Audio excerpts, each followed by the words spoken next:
Nilabas na po muna namin lahat ng mga sasakyan para maluto. Tapos na yung sasalas namin. Ngayon dito naman kami sa may hagdan.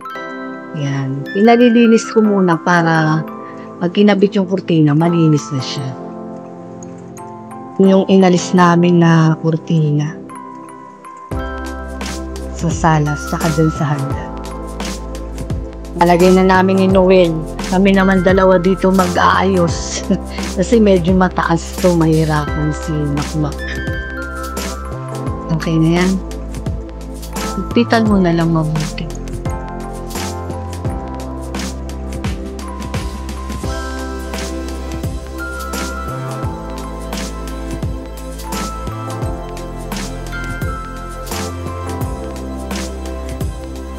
Huwag na makapaglinis. Ayan. Wawalisan mo ng mabuti. Tapos, magbabrush ka mo. Sige. Ayan.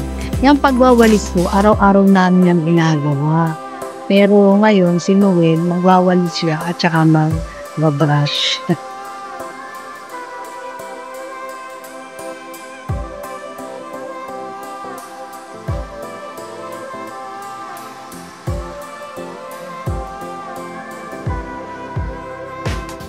Sasabunin lahat yan. Malinis ka malinis. Yan, pati yung grotto.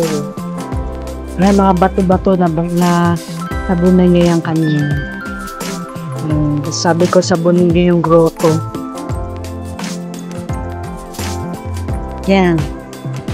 Yan. Pagtapos po ng dito naman po, linis dito sa garden. Ayun, sininis Noel yung grotto. Si Ana naman, tumutulong din paglilinis ng sahig. Ayan.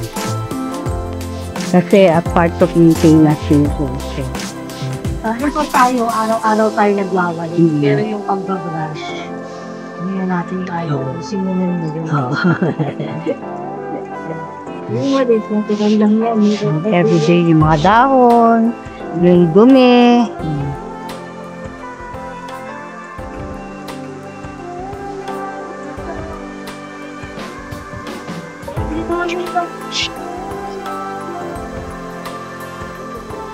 Mga sasakyan nasa labas eh.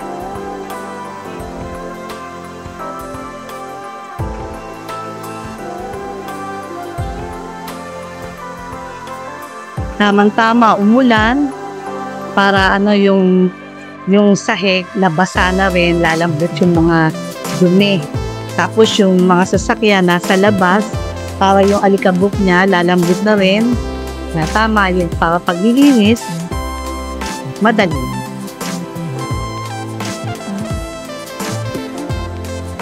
Yan, ang silya, lilinisin din. Ayun ko muna. Patayin muna yung gripo kasi umuulan naman. Kung naman, meron din ako nilinis sa mga freezer namin, lalagang freezer.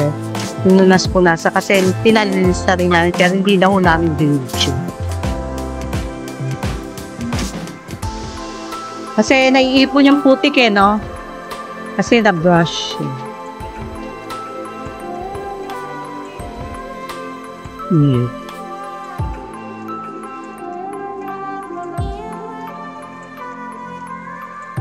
Ayan, ipapasok na yung mga sasakyan na tapos ng linisin.